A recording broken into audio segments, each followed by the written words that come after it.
जय श्री कृष्णा। जीत निश्चित हो तो अर्जुन हर कोई बन सकता है, किंतु जब मृत्यु निश्चित हो तो अभिमन्यु बनने के लिए साहस चाहिए। भगवान श्री कृष्ण कहते हैं चिंता करने से कुछ नहीं होता, बस चिंता को ही बढ़ाती है। जिंदगी की चिंताएं ज्यादा बड़ी नहीं होती, हमारी सोच ही उन्हें बड़ा होने देती है। चिंता और डर से मुक्त रहने का सबसे बड़ा उपाय है सकारात्मक सोच और आत्मविश्वास।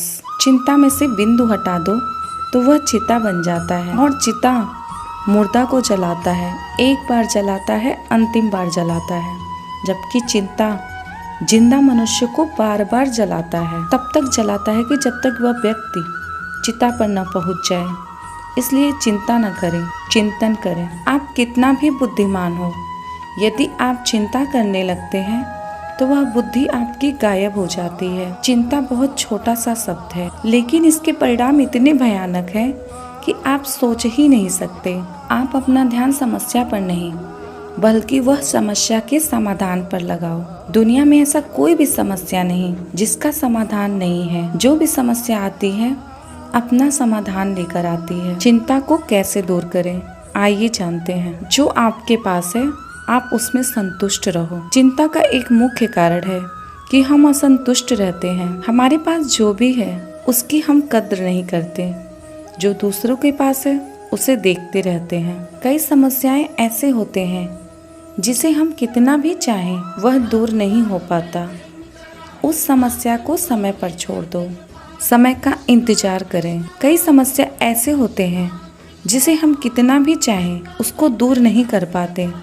उस समस्या को समय पर छोड़ दो। तीसरा, किसी भी चीज के बारे में ज्यादा सोचना नहीं है। चिंता का एक बहुत बड़ा कारण है ज्यादा सोचना। हम उस समस्या के बारे में सोचते रहते हैं जो समस्या कभी आएगी ही नहीं। चौथा, मन को शांत रखें। मन के हारे हार है, मन के जीते जी। कभी भी अपने मन को अशांत नहीं होने दें, क्योंकि मन से हमारा दिमाग का कनेक्शन होता है। मन को शांत रखें। मन यदि शांत नहीं है तो आपका दिमाग सही से काम नहीं कर पाएगा, वह सही गलत का निर्णय नहीं ले पाएगा। इसलिए कभी भी चिंता न करें, मन को खुश रखें।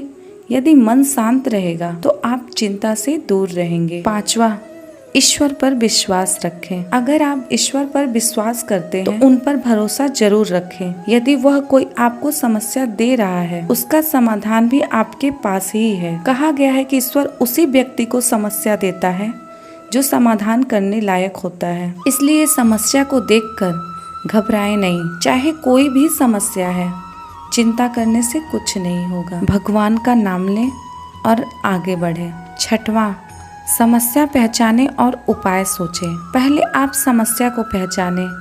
आखिर ऐसा कौन सा समस्या है जो आपकी चिंता करने का कारण है। कई बार होता है कि हम समस्या को नहीं पहचान पाते। यदि आपके पास एक से अधिक समस्या है और सबकी चिंता आप करते हैं, जो समस्या पहले आ रही है उसे दूर करें, उसके बाद जो समस्या आएगी उसे दूर करने के बारे में आप सोचो। सातवां, भविष्य की चिंता ना करें। चिंता का एक मुख्य कारण है अपने भविष्य के बारे में सोचना। हम अक्सर कहते हैं कि भविष्य किसने देखा है, लेकिन बार बार हम भविष्य की चिंता करते रहते हैं। चाहे विद्यार्थी हो या फिर नौकरी करने वाले अधिकारी, व्यापारी हो या उद्योगपति, सभी लोग भविष्य की चिंता करते रहते हैं। भविष्य अनिश्चित होता है और अनिश्चित के बारे में क्या चिंता करना। आठवां, कम बोले। जितना ज्यादा बोलोगे उतना ही चिंता करोगे, क्योंकि सभी समस्या का जड़ ज्यादा बोलना ही है। जहाँ आवश्यक हो और जितना आवश्यक हो उतना ही बोले।